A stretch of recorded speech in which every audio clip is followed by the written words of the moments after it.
Necker à droite, le gouverneur de Paris, général Christophe Abad à gauche.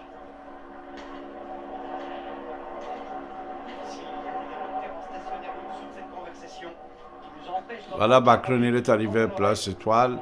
Il va prendre ses gardes, 140 ans de choix, avec des motards, 30 motards. Et il va descendre vers Concorde. Sur le 14 juillet 2023, d'une armée qui était occupée sur des opérations extérieures, les fameuses OPEX, à une guerre de haute intensité, en tout cas de s'y préparer. Le président de la République, il a été très clair hier sur le fait que le risque de guerre de haute intensité, il devait être au cœur de toutes les préoccupations. Exactement, il a été extrêmement clair. Macron دیروز که احتمال جنگ هست با موضع‌گیری‌هایی که کردن در رابطه با اوکراین احتمال اینکه روس حمله کنه به اروپا هست. Avec le discours d'hier du président Macron, il est en train de dire actuellement il y a le risque de guerre en Europe aussi. Voilà, il a monté la voiture blanche. Ah, il va saluer le monde qui sont autour aux Champs-Élysées. Il est en train de descendre aux Champs-Élysées, il va passer devant 66 Champs-Élysées.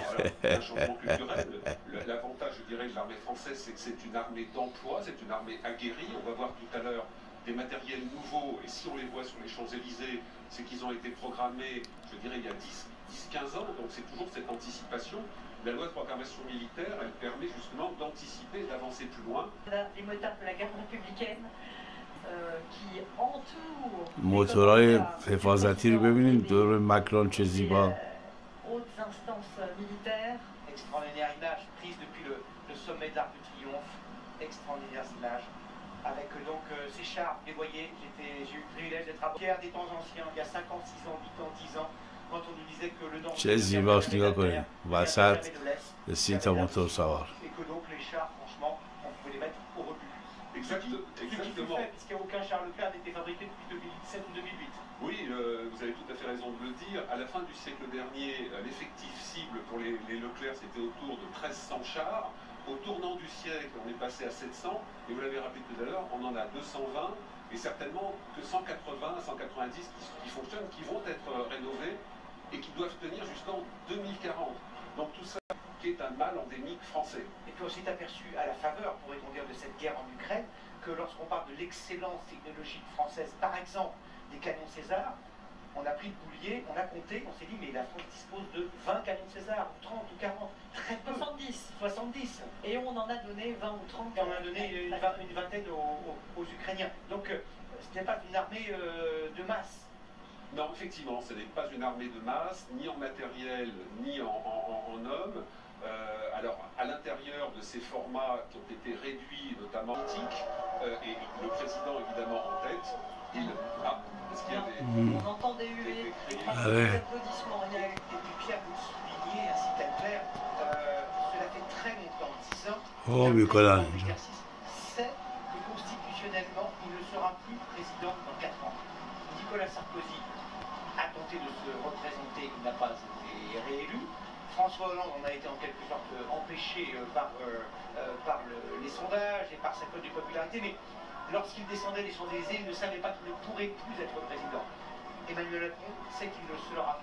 Ce mandat, ce quinquennat, est le dernier pour lui. Donc psychologiquement, il est sans doute dans un état d'esprit différent. Écoutez, c'est intéressant ce contre-champ. Ces gens qui photographient, qui gardent un souvenir, certains viennent de très loin, des Britanniques, des Néerlandais, des Américains, qui viennent dans cette ville des plus visitées du monde le 14 juillet.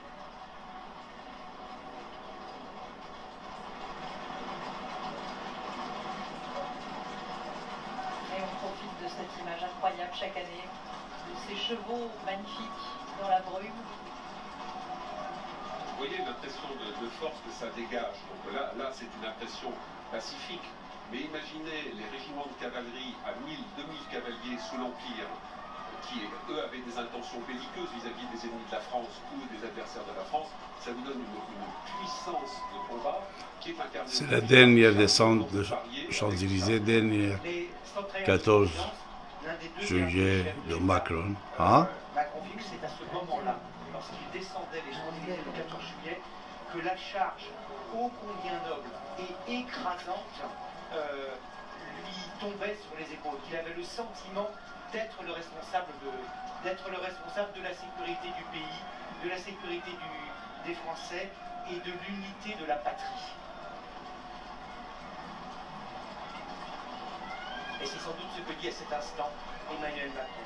Alors on voit bien l'intérêt du dispositif en termes de sécurité. Vous voyez que c'est très compliqué si jamais un tireur cherchait à atteindre le président de cibler un homme dans cette masse qui est en mouvement, le fait de chevaux et de motards. Et donc on voit tout à fait l'intérêt de cet engagement pour des raisons de sécurité.